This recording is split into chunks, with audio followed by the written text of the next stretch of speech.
Okay, oh, that distribution is crazy wild. Okay, yeah. I sound like a lamb. Bah. Okay, that's good. This is good. On paper, this fragrance smells a bit deeper than what you would traditionally expect from a Prada fragrance. Instead of being super clean, I get some of those fresh notes, but there's something there that makes it a little darker. Spray it on skin. That's good.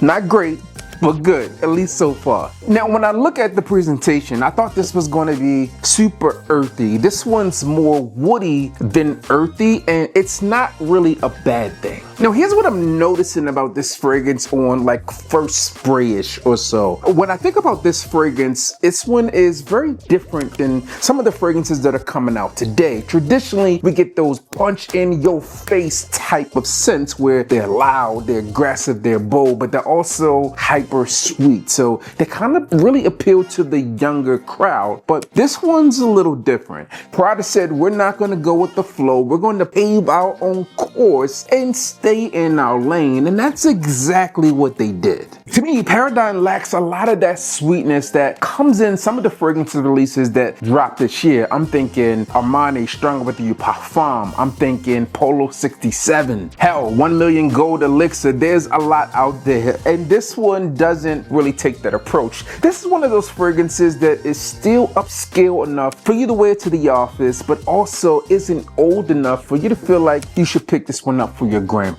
Now, let me tell you, when I looked at the note breakdown on this fragrance, I thought it was going to be like deeper and richer and darker than it originally is. In fact, when you look at some of the websites out there, this one is listed as like this amber woody scent. And although I'm getting some of the woods here, I'm not getting a ton of the amber and just the subtle sweetness that just kind of goes throughout the heart and the base of this scent. It's so funny when we do these because like time elapses for me, but it's just real time for you. Now, I expected this to be really true to life in how they're presenting it. So from the bottle, I expected this one to be earthy and green or maybe even grassy, and that's not what we're getting here. When you think of these type of scents, think of Parfum de Marly Greenly, right? That's in a green bottle. You might expect this overabundance of like green apple within the scent. You don't get that either, but you do get this subtle bit of sweetness, super fresh in the opening here, but it's more of a nostalgic feel to this fragrance than something that's modern. I know what you're thinking, yo B,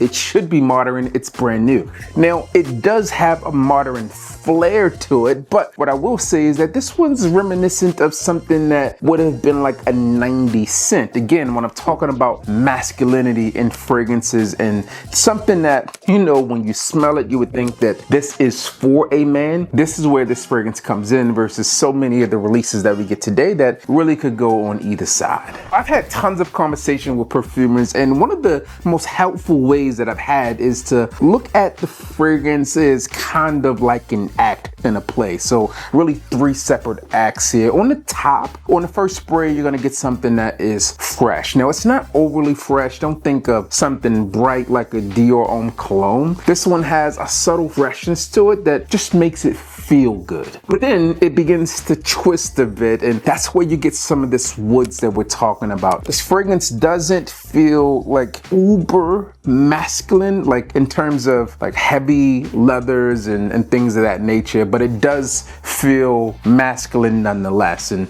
that's where you get that twist. And that's probably brought on from some of the woods here that's said to have this ambery woods and this bourbon geranium within this, so it just adds a little different twist and flair to the scent, but nonetheless it still feels really good. But then in the base here, it just feels kind of warm, and that's not really a bad thing, but also it also feels kind of plain. When I think about this fragrance from the top to the base of what I'm getting at this point, it doesn't change a ton. And I think for some people out there, that could be a problem. If I'm thinking about this like a meal and I'm eating the same boring plain rice day after day after day, or in this case, for the entirety of this fragrance where it doesn't change much, then it could be problematic, but maybe you just want something that's going to kind of give you one thing and kind of hold true the entire time. That's what you're getting here, and it could be horrible for some, it could be great for others. Now, when I think about Prada and what they do well, this fragrance kind of fits in that space. Overall, I would say that this fragrance is probably going to work for someone who's 35 plus and looking for a nice office scent that's